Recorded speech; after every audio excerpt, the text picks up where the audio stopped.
Hi everyone. Today we'll talk about choropleth maps. Choropleth maps are often used to represent enumeration data. These enumeration units may include counties, states, or countries. Enumeration units are colored according to the unit's data value. Actually, choropleth maps are one of the most common maps often used in a Geographic Information System or GIS. They display divided geographical areas or regions that are colored, shaded, or patterned in relation to a variable or data value. Some of the examples of enumeration units in a choropleth map include counties, states, province, census tracts, and even countries. Where does the word choropleth come from? So the word choropleth is derived from a Greek word, which is a combination of choros and plethin. So choros means place, and then plethin means to fill. So to fill a place, technically. So just when you're doing a choropleth map, we're technically filling the polygons into colors, different colors. So that's technically a simplistic description of a choropleth map. We'll have some more detail in the upcoming slides. So for example, as you can see here in this figure, it shows unemployment rate in the United States for the year 2016. This figure provides an example of a choropleth map, which is a way to visualize values. In this example, unemployment over counties in the United States. We can see some sort of pattern in unemployment among various counties. However, displaying information on a choropleth map has its own limitation or disadvantage. Among these, the first one is the use of colors cannot accurately compare values from the map. The second one can be, for example, larger regions may appear to be more emphasized than smaller regions. Additionally,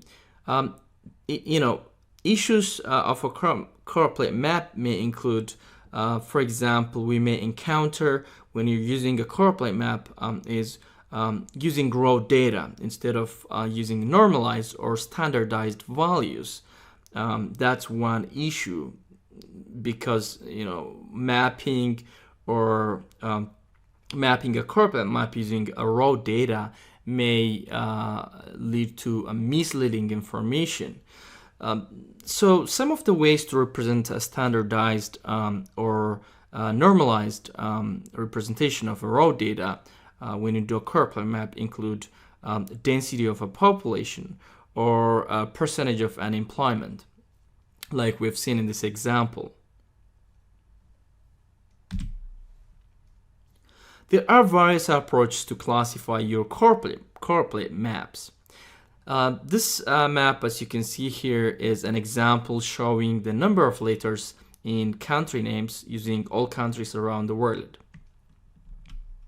Okay, here, as you can see here, it's using different classifications. So when you're doing a choropleth map, you would do classification of the legend or color scheme. So this is an example of a classification, which is an equal interval classification. So equal interval data classification approach, how it does is that it will divide the classes into equal groups, as you can see here in the map. The next approach is a quantile or equal count, mostly known as equal count or quantile. So what it does is that it arranges groups such that they have the same quantities. That means the shading of colors will look equally distributed if you use quantile classification approach in your choropleth map. As you see on the map here, the count of each class looks very close to each other. We need to be careful when choosing this classification style because the maps can sometimes be misleading. The other one is a natural break or junks. Actually, this is my favorite color classification approach when you do Choropleth Map with the natural breaks or junks. This approach arranges each groups in order to maintain less variation in each class. So this classification approach is the most common way to create your Choropleth map.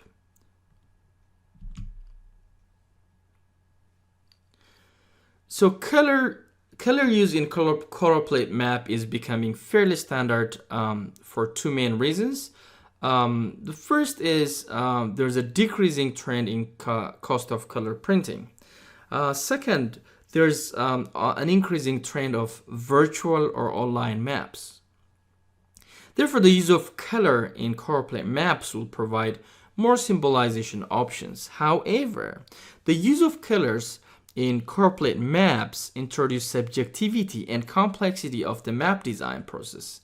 Additionally, the choice of hue, color value, and color saturation are also equally important when you do Choropleth mapping.